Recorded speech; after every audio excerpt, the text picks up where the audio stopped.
Hello everyone, this is Business Insider. I'm Sriram Iyer and this is our special series Budget Insider.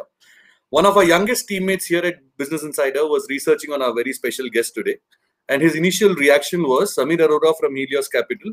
He's really fun to watch, but he never gives straight answers. So before I ask him why, Samir, why, I found out that he did give one very straight answer in November 2020, that Nifty can hit 13 to 14,000.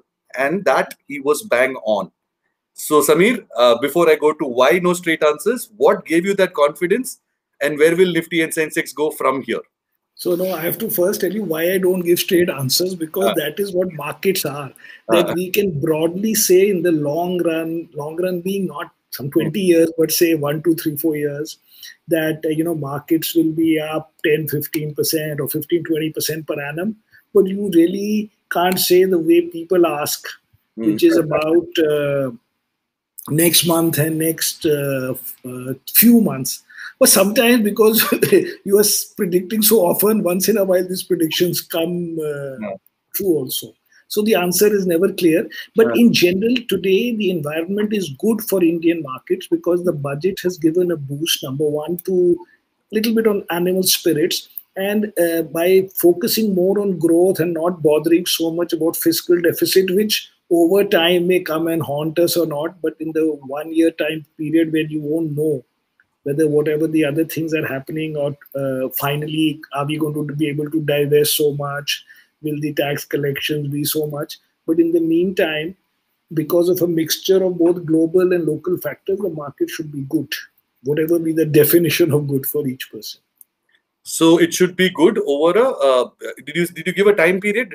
So I'm saying right now it's a good environment for many reasons. First is that anyway the world is good in terms of market. Equity markets are doing well. Secondly, there is bound to be a strong economic recovery in the world and in India. And when you sort of put more money into the system at that time and don't increase anybody's taxes and give them this reassurance that things are more aggressive in terms of helping, then that animal spirit will become a little more this thing.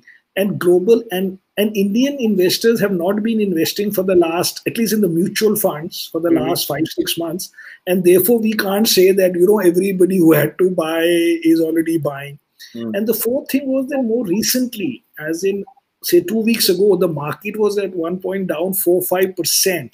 Yeah. So today, if we look at it on a year-to-date basis, it's up some 5-6%, which if you were to look at this event and say that had we known this event, say on 15th of January or 1st of January, so that whole dip would not have happened and you would have still got another 5-10% rally. So it looks okay for now. And now, I mean, this year, then unless some goofy things happen in the world or in India. Unless there is an external shock or some real disappointment on some ground, which that's the whole idea. Why India answers? In India, we have inertia, right? So we will take some time to even get disappointed. No, India actually, one positive was that even if there had been no other positive, except the fact that there are no increase in taxes, because what happens is every time going into the budget, whoever does it leaks that this time is capital gains and this time the rich will have this tax. And then the only highlight is that nothing bad happened. And that's exactly what it is. In fact, I don't know if you saw a cartoon on the first day. We call it Insider in Jest. And we showed how the caption was, when you say nothing at all. If you remember that Ron Keating song. So it was that. Yeah, literally. So that's what I mean, that this market would have gone up, maybe not this much, but 60% of this, even if there have been no great positive things. The positive things, if they work out, are truly positive. For example, it is not easy for the government to say, whether they do it or not, that we are privatizing state-owned banks and that we are going to do it in a short period. Yeah. Although, if they do Air India, and they do BPCL, which I thought would be more tough, because banks, somebody can justify saying that there are 10 banks, so public don't bother if there are 8. But to sell BPCL, which only like a profitable company, a dominant company, so there's no real logic to be selling it, which you can give for PSU banks, some of them. If they could sell that, it would have been anyway a big signal. But to go beyond that and hit the sacred animals or sacred cow is a big deal. So for the moment, it's a big deal. Yeah, the way you skirted the word cow is what made me laugh. Whatever, sacred, whatever. Right. I mean, yeah, it's okay. That much we can, it's not a problem. Handle. Yeah.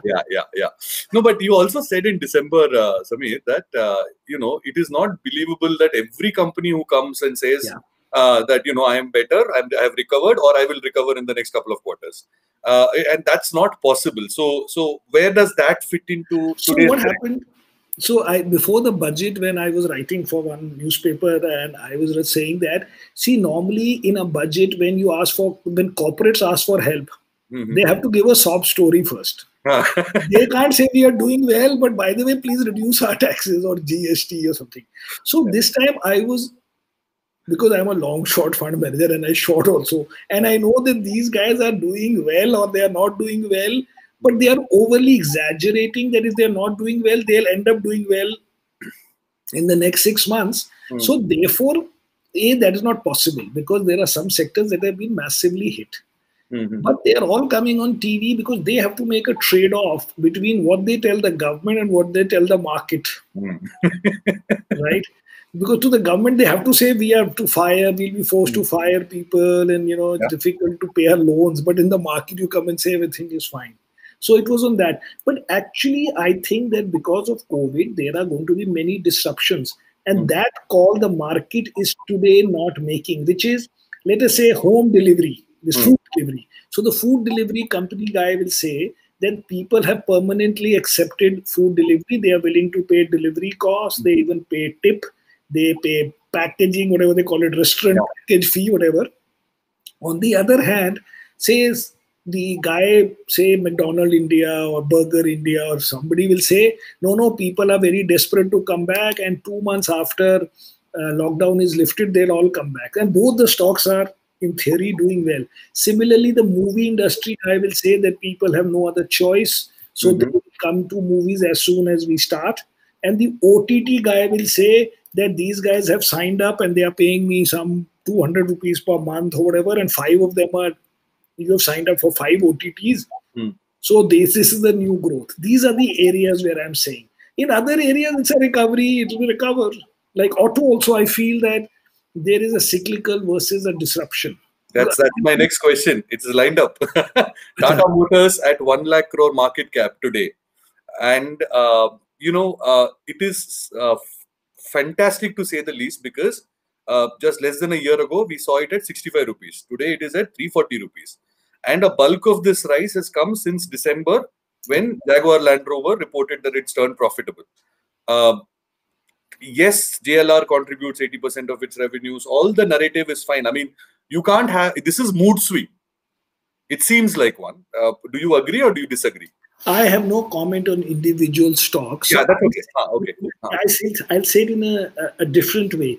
That if there are some stocks where there is the conflict between a macro factor and a cyclical factor. So, for example, say auto industry.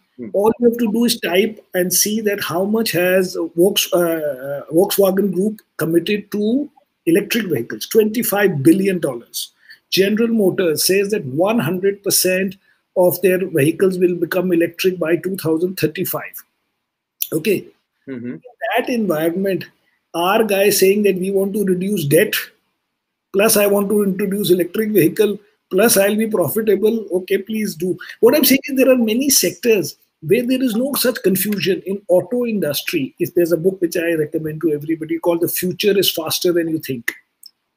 According to them, the auto industry is over because this year, Waymo will go public. Waymo is the driving subsidiary of Google. And there are so many other guys. Apple, they are saying, will come one day. NIO in China is there. Tesla is there, who are doing both electric plus a little bit of autonomous. So over time, if autonomous comes, the car industry, the way we know it, is gone. And in India, we don't do all these future-looking things.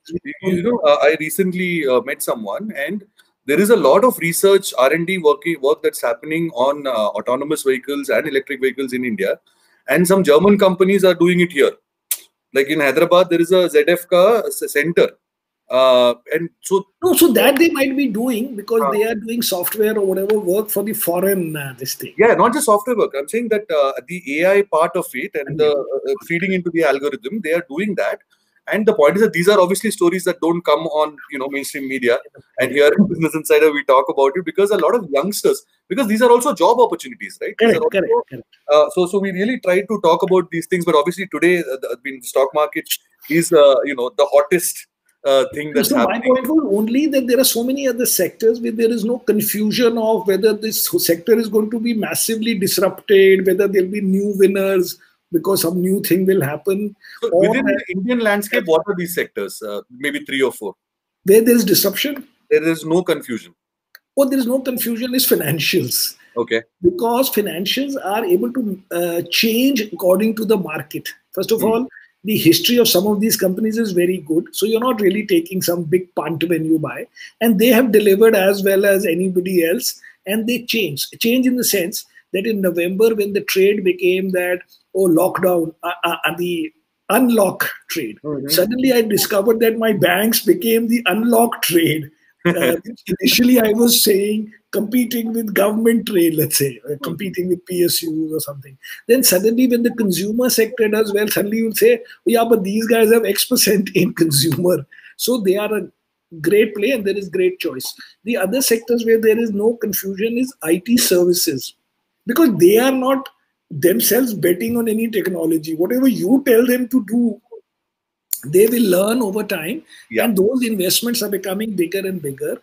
And plus, they are foreign exchange earners. They are a little bit global. So that's the only way for us to play the new things that are happening in the world. Because the new things that are happening in the world, we have zero of: electric vehicle, autonomous thing, right? Artificial intelligence, some virtual reality, some God knows thousands of things, which chips even. We have nothing like that listed here. So for us, this is what you describe as core tech? No, this we described as poor man's tech. Because the actual tech is outside, but we are participating in it and we are good in it and we have scale. And again, the companies have good history. Then the other sector where there is no disruption in that sense is consumer, discretionary, housing, real estate. These things are not going to change. But there's no need to go into auto as much or go even into this theaters, go into television, these kind of companies where there is this thing cord cutting, new guy, how will you spend your time?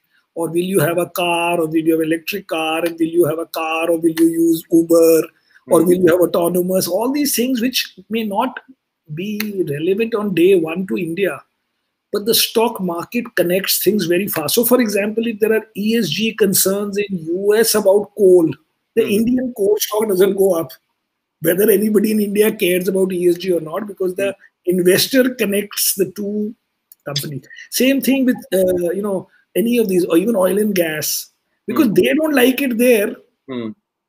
Nobody buys the stock. Because the same guy doesn't come to India and say, I'm not allowed to buy it in the rest of the world, but let me buy it in India. Then he just doesn't. Okay. So because you spoke about financials as one space where there is no confusion and you are heavily invested in it yourself, right? I mean, at 40%, that's all our life. For 40%, which is basically, like, to put it in very simple terms, 2 out of every 5 rupees that Samir invests, it goes into banks and financials. So the point is that India's chief economic advisor just a couple of days ago said that we should do another AQR, asset quality review. The last experience, we know what it did to banks. Do you think all the cleanup has happened and therefore there's not much to clean up, or would you be wary again? No, so first of all, no, I think quite a bit of cleanup has happened. And because, even if you see simple big picture, we all do big picture. Big picture, the problems came because the banks gave money to corporates who invested in, say, steel and power in those days and infrastructure. That was, I'm talking in the 2005, 6, 7, 8 period, where there was a heavy boom in all these people putting up new projects, and then or telecom. and then all these things got into trouble because either Supreme Court stopped something or there was corruption found. In the last 5 years, there has been no investment. Nobody has made any investment for you to have lost money. The reason ICICI Bank is doing well is because there is nobody to whom he's ever given money. In the last 5-7 years, there has been no demand for that kind of long-term infra which suddenly gets stuck because of some policy or some government or state, Supreme Court or something.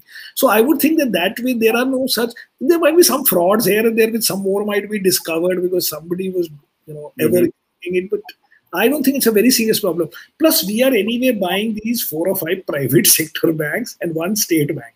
And these guys have been around for 25 years. So suddenly we don't think that they've been, artificially hiding things and all when the track record is so long and super good so far.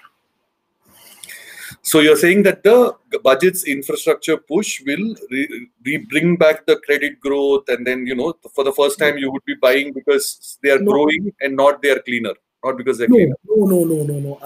We are not interested in companies which are aggressively giving to infra sector still. Because the experience has been so bad. No, the investment from the government does not mean that today morning I have to buy a stock related to it. The economy needs some things which maybe the stock market does not need. For example, let us say you make ease of doing business so good that every foreign company can come to India. It may be extremely bad for my listed companies because suddenly instead of 5 companies, there are 10 companies trying to do the same thing.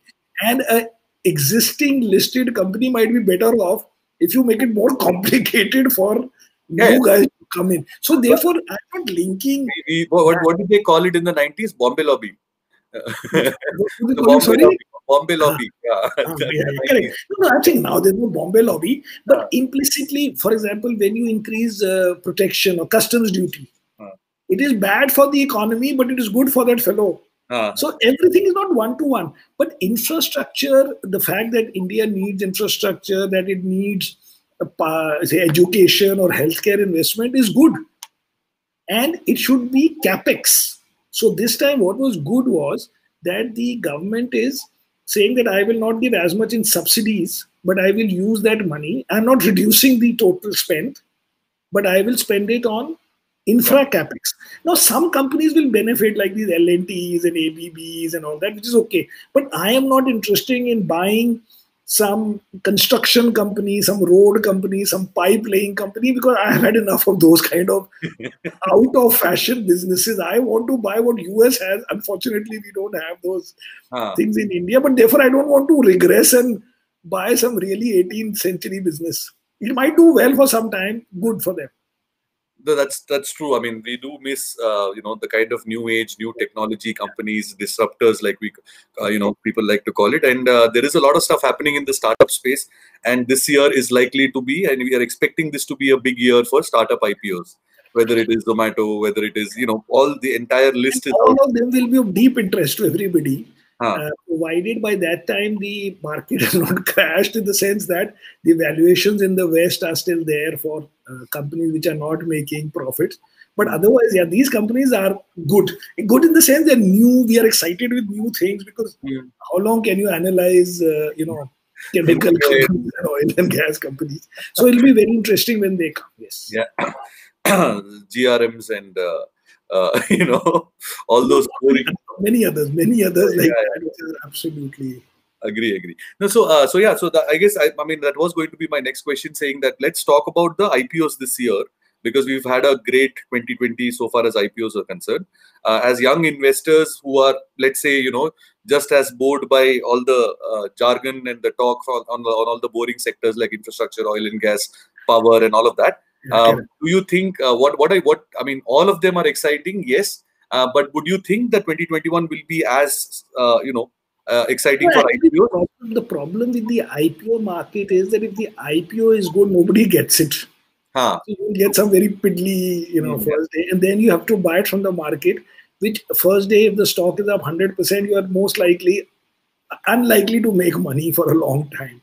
So therefore, IPOs that way are not very easy to buy, because you will only get the IPOs that are not doing well in terms of allocation, which makes a difference. But of course, one part is participating in the lottery because it's oversubscribed 100 times, but some 5 people will get it. Sure, please go ahead and do it, but that doesn't work for a fund. But otherwise, there are many companies which are in the not necessarily absolute cutting edge because we don't have that. But as I said, the tech does it, pharma does it. And the best way of analyzing for an individual is look at the Forbes billionaires list. Okay. And see which sectors they come from. These guys have been billionaires because they were able to hold on to large equity, and then that equity did well. They will only come from 3 or 4 sectors. They'll come from consumer sector, technology sector, IT, whatever type, or they will come from financials because they are these hedge fund managers or whatever. There is no other sector. You tell me a rich guy who doesn't come from this sector. Except the ones who have inherited.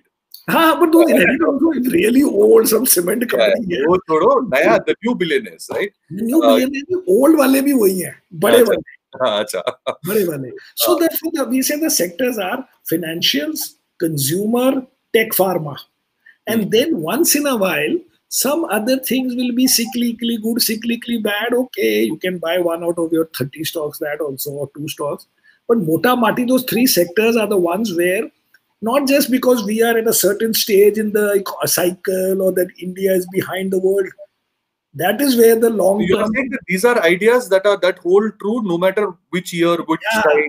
Which style and which economy, and it's not to do with India's emerging. And that is why, if you see foreigners also come and buy mostly these 3 sectors.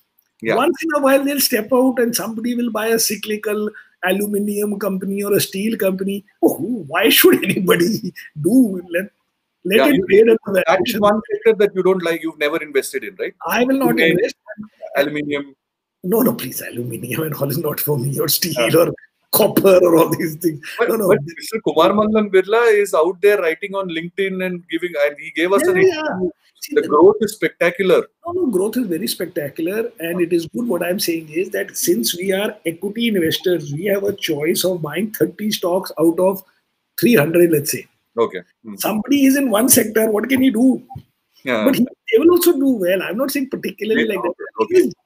And if you want to buy, which once in a while we do, and some phase in which it is doing well or something, you'll buy it for 2-3 years, but not hold it from beginning to now. If you look at it from, say, 95 to now, so I just made this presentation. So the market is up some 20 times. Okay, these technology guys are up 400 times. The private sector banks are, these 2 Kotak Bank, HDFC Bank type are up 500 times. Most of the consumer companies like Nestle and Asian Paints and all are up 200 times. The cement guy is up 15 times. The Tata Motor is up 2 times, out of which 1 time came this year. The last 2 months. It is the same market cap as 1996. So it will have a cycle. But I am not interested in catching them because I want to be able to spend my day talking to you. Otherwise, I have to spend my day looking at the screen. This is precious advice that there are consumer, IT, and financials. These 3 sectors. And pharma also, which is also a bit intellectual. These are places where you can put your money and really forget about it until you really want it. That's precious advice for long-term investors. So I want to touch upon 2 or 3 pain points, which is basically tourism, travel, hospitality, which are also consumer sectors, right? But they didn't get their. They had a sob story and a really bad one, and still they didn't get the attention in the budget. It is also an employment-intensive sector. These are, and these are big. MSME makes a big chunk of these sectors. So what does it look like? Is this so what happened is I totally agree that the travel is the best thing for employment, and India has a lot of travel opportunity in the sense foreigners for them to come and for us to increase but it is not happening because somehow maybe travel is viewed as rich man's thing or something. But you know why we didn't bother about it from a stock market? Because there are no companies. There are no listed companies. In the sense, there is one airline and 1 or 2 hotel companies. So therefore, the market doesn't care because there are 90 other things to do. But again, one thing which absolutely India should do and have done, but it has not. But because all the tourism in India is NRIs coming home. If you just remove that also, like Singapore is a tourist this thing where the tourists are at any point, not this year, but otherwise 3 times the local public at any time there'll be tourists. India has like 1/10 of Singapore. It's a missed opportunity, you think? Huh? It's a missed opportunity in the budget. It's an opportunity from an economy point of view. From a stock market, there are no companies, so who cares? But in stock market, the fact that there are so few companies in these sectors is also a sort of a competitive advantage, because the funds will come to them, because there is not. Stocks haven't, for example, we had bought Indian hotels in maybe July or June when it was down to 70, $80. It has gone back to the prices it was nearly there pre-COVID. Okay. So the thing will not come back for 2 years. I guess the full so the opportunity and everything. But otherwise, because the stocks are not really mainstream, they are a little bit. I mean, other than Indian hotels. Unless of course, Ritesh Agarwal decides to take Oyo public, but that's what I'm saying. Those kind of things are interesting when we know exactly how the numbers are. But in our global fund, we own Uber. It would be up 80% since we bought it. Of course, we bought it during COVID, so that helped the timing. But yeah, these things have to come to India. Then so India you bought it after the IPO? No, yeah. After the IPO, and actually after it had fallen and through this COVID period, maybe 6-7 months. So it's not only because it is doing well, but because it had fallen a lot when by chance we bought it. So what are those sectors? I think I'll make this the last question, because I think we're running out of time. What are the sectors where you're not very excited by the general theme? It's not a long-term bet, but the stocks are available very cheap. Oh no, we don't. First of all, now there's nothing cheap. It had become cheap at that time because you could have taken a bet. We took it on a few stocks, saying that these stocks, like Indian Hotels was one, that these stocks were guaranteed survivors, and that at that time, who knew that the market would rally like this? So we said, even if 2-3 years later it goes back to the prices that were there pre-COVID, it would be a return of some 20% per annum. Okay. And we know that this sector is not really disrupted. So that was the logic for buying. So what happened in the recovery so far that some of them we have sold off. No, when I asked that question, I had a few stocks in my mind. I know you can't answer specifics, which is why I didn't name them. But I'm talking about stuff like consumer companies like Bector's Food or Burger King, which had spectacular run. Now they have cooled off. No, and they haven't really done anything in the last 1 month when the... They better not. They should do nothing for at least 2 years. I mean, it is obscene valuation. That doesn't mean... No, we are talking about a stock which was trading for 10-20 years. And there was a certain natural price in January or February of 2020. And then because of COVID, it falls, say, 50-60%. And then you say, is it really disrupted so badly that it is gone? And by that time, there was some hope that, it's not as bad, the COVID. So it's not, we're not buying it in March, but say July, August. So that is different from saying that a stock went up obscenely 150% when it should have maybe opened below par. And then now it is not, done anything. So you are of the view that they are still overvalued? Oh, they are overvalued by not normal. It's by multiples, I would say. Even after this pause phase. It's very simple. There are listed peers you can compare and see. I mean, there's a different level of over. The earnings multiples. No, there is nothing. You can't just sell. See, what happened is that when an IPO happens, there are 100 listed companies in the market. But the whole attention of the retail public and even institutional public goes towards the IPO. And so that IPO trades at higher numbers, even though there are 10 listed guys. In fact, that's why in US, people take those companies private, do some drama for 2 years and say, hello, IPO. And then everybody's excited by it. Because there is this concept that IPO is a good way. That's why every year they take 10 companies private and 8 of them come back after not 5 years, like 1 or 2 years. Okay, so in that sense, then I should ask you this one question, which is basically there is also a lot of divestment that's going to happen that you spoke about this earlier. Which are the candidates that you are most excited about? No, so these candidates from a market, again, I'm not going to buy those because the government should deliver on, say, Air India or BPCL, because as I said, these are tough things to do because they are big companies and big this thing. And in future, from a market point of view, it will be one PSU ban, which I think may, if at all it happens, it will be the end of the year. I mean, it can't happen now. But maybe it doesn't happen now and happens in the following year. So right now, from a market influence point of view, if you can do BPCL in Air India, it's massive. If you do Container Corporation or some unknown, you sell 5-10%, it is good from the government budget point of view, but that does not bring in new sentiment. But I won't buy a stock thinking that this stock will be divested, because first of all, there is no guarantee that which PSU bank will be divested. Again, these are big picture positive, but you don't have to play the most aggressive bet. You see, if the government says, I'll do 10 things, and they all look good, but one of them is very complicated. Now, what is the need to say, I want to see how I can benefit from this, because it may not even be happening, and the other 9 will be good and possible, and you will make sufficient money with that. Why go into the toughest bet? So the toughest bet is a PSU bank divestment, according to me, because it's political. Then some Swadeshi Jagran will come, then some RSS will come. So those things are not easy, but the announcement is dramatic, and that is itself worth. Because if you can't do something this, you'll do something else. But for example, I would assume that everybody will argue that LIC is a no-brainer, right? Whenever the share sale comes, everybody will want to own a part of LIC, right? Very difficult. You probably won't get the shares. The same logic that you said. No, that will be a big issue. So you might be able to get, because it's billions and all. My problem with that is that whatever I read online is that company is owned by the unit holder. I mean, the unit holders. It is not owned by the government.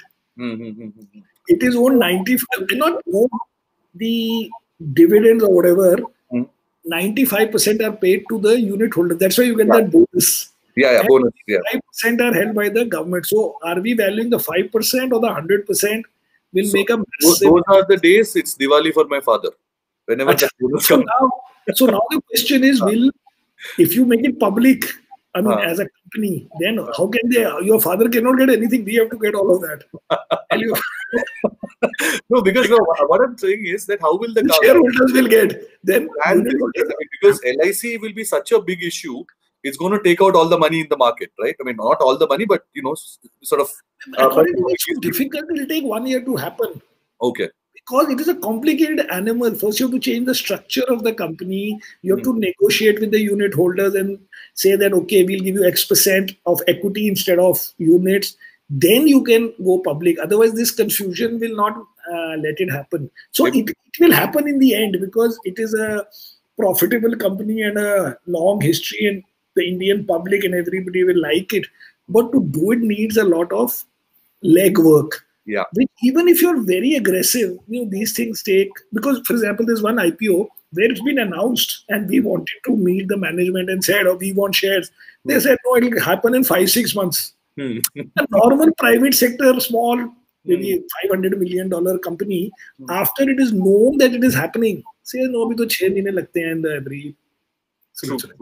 Every answer that you give, Samir, is to take me to another question, but I want to stop here because I respect your time. Thanks for taking time out. But I do want you to sort of share, because you mentioned that book that I've been told about earlier as well. The future is faster than you think. Why don't you share with our viewers, the youngsters who are watching this, because we also want people to read more and have people like you advise this. It's not just about stocks and making that quick buck. Let's spread some knowledge, because that's what your Helios's philosophy is. Information is not the wealth creator, knowledge is. Yeah, correct. So, very good. So let's do that. Why don't you tell us what you like about that book? I want to just introduce. It's a book by Peter Diamandis and Stephen Kotler. And what stood out, and why should youngsters read this? So basically, this book is talking about. There's another book like that called The Physics of the Future. Okay. By some Japanese guy. I forget his name. He's a long-haired guy who used to come on BBC. Makio Puko, Puko. Please don't do that. It's almost racist. Please, no. I know you don't mean it, but yeah. Very smart with it. Like I know. I can't quickly remember his name, but he's given a lot of lectures in some of the top American universities.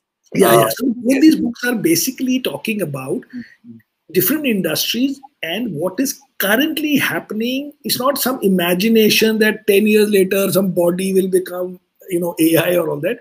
These are things that are like nearly there in terms of either going commercial or being proved viable, whatever. So there's one chapter each on the future of automation, future of money, future of health, future of this. And again, it is not some imaginary stuff. It is being done somewhere. And they have given the examples. So from that is where you will be mentally ready for the next thing. And therefore, I felt from that book that auto sector has been disrupted. But that is one chapter. Yeah. There'll be another chapter on something else. And so this is the new world where things are happening that we can't imagine. Actually, I read another book a long time ago, maybe 2 years ago, called Future Crimes. Okay. If you don't read serious books, you can read that. It is about every crime that somebody is doing, which is like a future crime in the way we think of it. For example, drones have been hijacked. Because, for example, in Portugal or somewhere, one 17-year-old controlled a sewage system and said, I'm going to dump everything into the whatever local water. So these are the cars have been hijacked electronically. People through Wi-Fi can control aeroplanes. These are none of them are, what if these things happen? Somebody has done it. Okay. So these are just interesting things to see. And it's a collection of things which in that book case, it may be reported in the newspaper also, but we have not read this news and all that. So these are the basic things which I like, which is reading about the future, not only from an investing point, but it's just fascinating. Getting the big picture. That is what is most important. And if somebody from Netflix was watching this, the future crimes may be an idea for a series as well. Correct, possible. One of them, the first crime they show an Indian guy is doing. He's made some 500 million sitting in Ukraine or somewhere. It's an Indian guy. Yeah, wow. Indian guy. I forget his name. But on the computer, suddenly they'll say that you have been, the virus has come and you have to pay $20 to clean your this thing. So there's nothing that has come. Nobody has attacked you. He will send it out to billion people and some 1% pay $20 to clean it up. And that is his money. Superb. Thank you, Samir. And thanks everyone for watching this. All of these, the book recommendations, the sector recommendations, how do you go about investing for the long term? All of these, stories will be out on Business Insider. Small snippets. Do stay tuned to Business Insider. We will continue with our the Budget Insider coverage now. In just a few minutes from now, we will have Keki Mistry joining us, talking about what's in the budget for home buyers.